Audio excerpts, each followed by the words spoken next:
एकीकडे अंबादास दानवेंनी शिंदेसेनेचे आमदार महेंद्र दळवेंचा कॅशसह व्हिडिओ समोर आणलाय, तर दुसरीकडे मनसेच्या संदीप देशपांडेंनी पीडब्ल्यूडीच्या अधिकाऱ्यांना लाच घेताना व्हिडिओ समोर आणलेला आहे। पीडब्ल्यूडीच्या विभागामध्ये मोठा भ्रष्टाचार सुरू आहे असा आरोप मनसेचे नेते संदीप देशपांडेंनी केलेला आहे।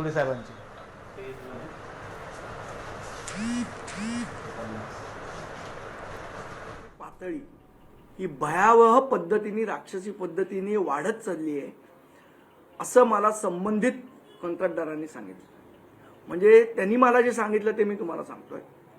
त्यांनी मला असं सांगितलं की पहिले कामाची एक फिक्स अमाऊंट असायची, समजा काय 1 कोटीचं काम असेल तर त्याचे काय 5%, 10%, 12% जे काय ते फिक्स असायचे सगळे। आता शासनाचा निधी आणण्याचे पैसे वेगळे, वर्क ऑर्डरचे पैसे वेगळे आणि वर्क ऑर्डर एक्झिक्युटिव्ह झाल्यावर जे पेमेंट निघतं पीडब्ल्यूडीचे त्याचे पैसे वेगळे। इतका उघड पद्धतीने हा भ्रष्टाचार चाललेला आहे आणि त्याच्यामध्ये त्यांनी मला जे सांगितलं ती माहिती अजून धक्कादायक आहे। त्यांनी सांगितलं समजा 1 कोटीचं